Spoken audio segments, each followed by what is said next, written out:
তাবাচ্ছুম আমার ছোট মেয়ে। আইনের ফাঁক ফোকর দিয়ে অনেক আসামি অনেক সময় বের হয়ে যাচ্ছে। আমরা বিগত সরকারের আমলে দেখেছি। আমি মাননীয় প্রধানমন্ত্রী মন্ত্রী মহোদয়কে বলবো, আইনের ফাঁক ফোকরে এবং উচ্চ আদালতে এই রায় বহাল থাকে, এটা যাতে বহাল থাকে।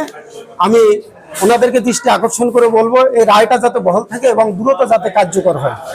এই রায়ে আমি অবশ্যই সন্তুষ্ট। আমি এর আগেও বলছি, আমি সন্তুষ্ট, আমার পরিবার সন্তুষ্ট এবং গোটা 12,000বাসী এবং বাংলাদেশবাসী, আমার মহেশবাসী সবাই সন্তুষ্ট আছে এই রায়ে। তবে আমরা কার্যকরে বিশ্বাসী।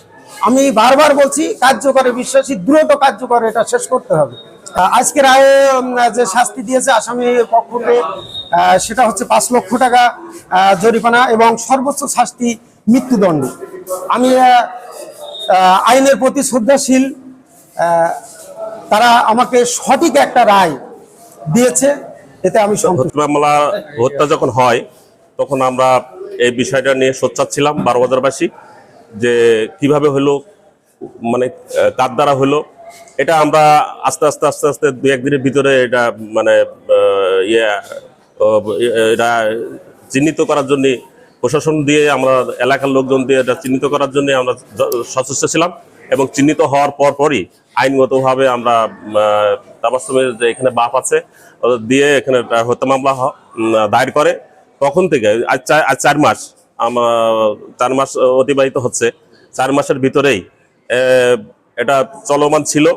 হঠাৎ মানে আমরা যখন একটু যোগাযোগ করার পরই এই মামলাটা আমাদের পিপি সাহেবের সাথে কথা বললাম, বলে তাহলে আমাদের সাক্ষীগুলো করায় এই আজকের এই চূড়ান্ত রায়ে আমরা খুশি যে দর্শকের সর্বোচ্চ সাজা হয়েছে।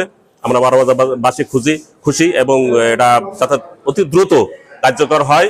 আমরা এই সরকারের কাছে এই আবেদন জানাই যে দর্শকের অতি তাড়াতাড়ি যাতে এই সর্বোচ্চ যে সাজা, সে সাজা টাকা আমরা দেখতে পাই।